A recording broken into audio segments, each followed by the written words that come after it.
संत शिरोमणी श्री रविदास महाराज यांच्या जयंतीनिमित्त सर्व चर्मकार बांधवांना अनंत शुभेच्छा.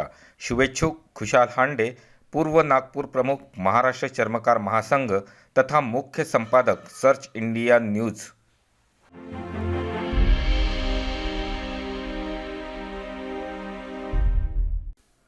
जगण्याचे बळ देणारे साहित्यिक हे मुळात सामाजिक नेते असतात.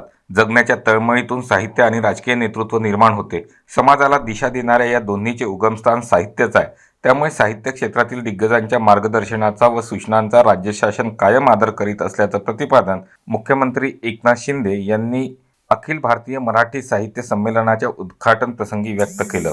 विदर्भ साहित्य संघाच्या शताब्दी वर्षानिमित्त वर्धा येथील आचार्य विनोबा भावे सभा मंडपात प्राचार्य राम शेवाळकर व्यासपीठावर आयोजित संमेलनाचे उद्घाटन मुख्यमंत्री श्री शिंदे यांच्या हस्ते झाले. यावेळी ते बोलत होते. संमेलनाध्यक्ष न्यायमूर्ती नरेंद्र चपळगावकर, शालेय शिक्षण तथा मराठी भाषा मंत्री दीपक केसरकर, पूर्वाध्यक्ष भारत सासने, स्वागताध्यक्ष माजी खासदार दत्ता मेघे, साहित्य अकादमीचे माजी अध्यक्ष पद्मश्री डॉक्टर विश्वनाथ प्रसाद तिवारी, प्रसिद्ध हिंदी कवी डॉक्टर कुमार विश्वास आणि डॉक्टर डी.वाय. पाटील, अभिमत विद्यापीठाचे कुलपती डॉक्टर पी.डी. पाटील, विदर्भ साहित्य संघाचे अध्यक्ष तथा आयोजन समितीचे कार्याध्यक्ष प्रदीप दाते आदी उपस्थित होते. राष्ट्रपिता महात्मा गांधी यांनी दीनदुबळ्यांची सेवा करण्याचे काम केले. त्यांचे हे कार्य पुढे चालू ठेवण्याचे काम सरकार करीत आहे. गांधीजींचे विचार सर्वसामान्यांसाठी सर्व काळ प्रेरणादायी असल्याचं प्रतिपादन मुख्यमंत्री एकनाथ शिंदे यांनी केलं. मुख्यमंत्री श्री शिंदे यांनी सेवाग्राम येथील बापू कुटीस भेट देऊन बापूंना अभिवादन केलं. यावेळी माध्यमांशी ते बोलत होते.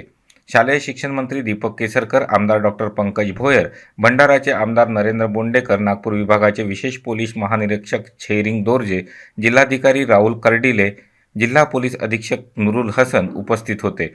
आश्रमात आगमन झाल्यानंतर जिल्हाधिकारी राहुल कर्डिले यांनी पुष्पगुच्छ व सूतमाळेने त्यांचे स्वागत केले. यावेळी सेवाग्राम आश्रम प्रतिष्ठानच्या अध्यक्षा आशा बोथरा, सर्व सेवा संघाचे अध्यक्ष चंदन पाल, TRS प्रभू, सेवाग्रामच्या सरपंच सुजाता ताकसांडे यांची उपस्थिती होती.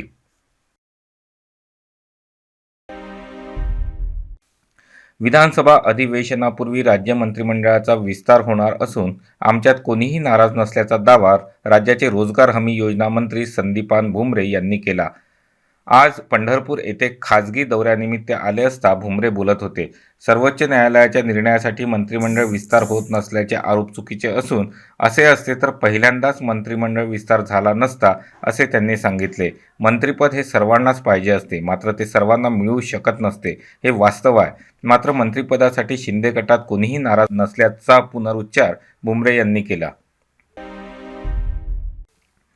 मुंबई पोलिसांना धमकीचे फोन कॉल येणं किंवा ईमेल येणं आता जणू सामान्य बाब झाली आहे. मुंबईवर पुन्हा एकदा अतिरेकी हल्ला करण्याची धमकी मिळाली आहे. परंतु धमकी देणाऱ्यानं यावेळी ट्विटर हँडलचा वापर केला आहे, ज्यात मुंबईत 26/11 सारख्या हल्ल्यासारखा दहशतवादी हल्ला करण्याची धमकी देण्यात आली. मुंबई पोलिसांच्या ट्विटर टीमला काल 3 फेब्रुवारी रोजी असा एक ट्विट दिसला की रात्री सर्व वरिष्ठ अधिकाऱ्यांना याची माहिती द्यावी लागली. सूत्रांच्या माहितीनुसार 3 फेब्रुवारीला @इंडियन स्लमडॉग नावाच्या ट्विटर हँडलचा वापर करत एका व्यक्तीने ट्विट केला, ज्यात चित्रपट दिग्दर्शक राम गोपाल वर्मा यांच्या द अटॅक ऑफ 26/11 चित्रपटाच्या पोस्टरचा वापर करण्यात आला. यात लिहिलं होतं की चित्रपटाचा दुसरा भाग कधी प्रदर्शित होईल.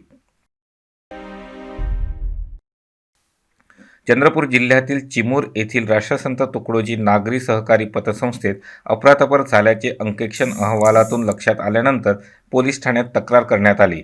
मुख्य लिपिक अमोल मेहरकुरे, दैनिक एजंट अतुल मेहरकुरे, माजी व्यवस्थापक मारुती पेंदोर यांच्यासह 11 आरोपींवर अद्याप कुठलीही कारवाई करण्यात आली नाही. तात्काळ कारवाई न झाल्यास आमरण उपोषण सुरू करणार असल्याचा इशारा संस्थेचे अध्यक्ष पुंडलिक मांढरे यांनी पत्रपरिषदेतून दिला.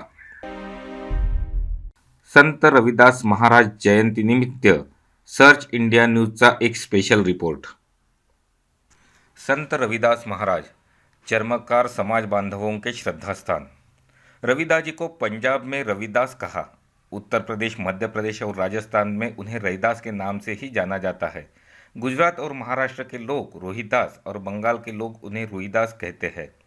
कई पुरानी पांडुलिपियों में उन्हें रायादास, रैदास, रेबदास और रौदास के नाम से भी जाना गया है। कहते हैं कि माघ मास की पूर्णिमा को जब रविदास जी ने जन्म लिया, वह रविवार का दिन था, जिसके कारण इनका नाम रविदास रखा गया।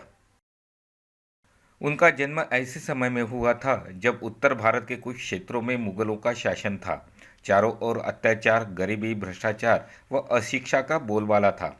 उस समय मुस्लिम शासकों द्वारा प्रयास किया जाता था कि अधिकांश हिंदुओं को मुस्लिम बनाया जाए। संत रविदास की ख्याति लगातार बढ़ रही थी, जिसके चलते उनके लाखों भक्त थे, जिनमें हर जाति के लोग शामिल थे। यह सब देखकर एक प्रसिद्ध मुस्लिम सदना पीर उनको मुसलमान बनाने आया था।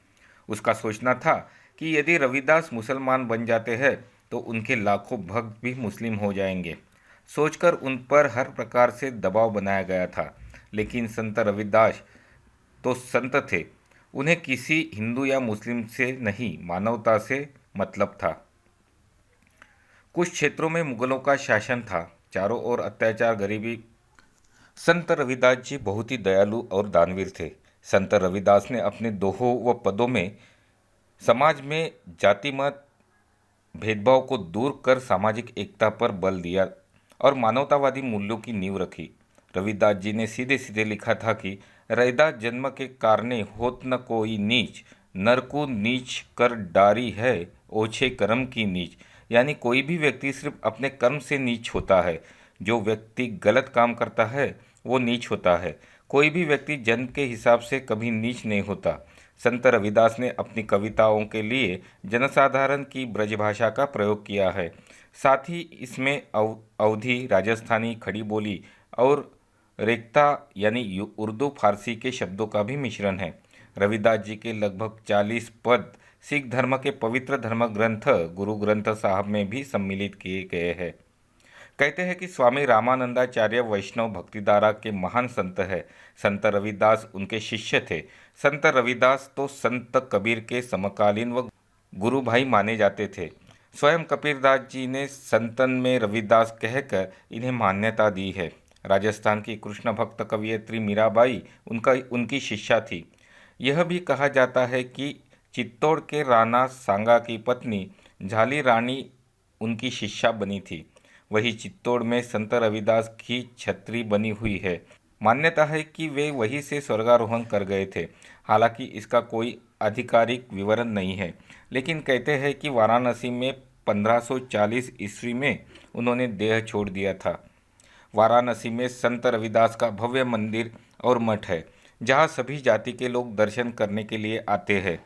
वाराणसी में श्री गुरु रविदास पार्क है, जो नगवा में उनके यादगार के रूप में बनाया गया है, जो उनके नाम पर गुरु रविदास स्मारक और पार्क बना है। संत रविदास महाराज इनके जयंती पर सभी पाठकों को, दर्शकों को सर्च इंडिया न्यूज़ की तरफ से लाख लाख बधाई। बातम्या व जाहिरातीसाठी संपर्क साधा खुशाल हांडे, मुख्य संपादक, सर्च इंडिया न्यूज, मोबाईल क्रमांक 9822235330।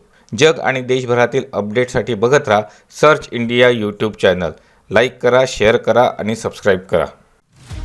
खुशाल land developers and property deals. सर्व प्रकारचे लेआउट, पेपरवर्क सोबतच स्वस्त दरात जमीन प्लॉटची खरेदी विक्री.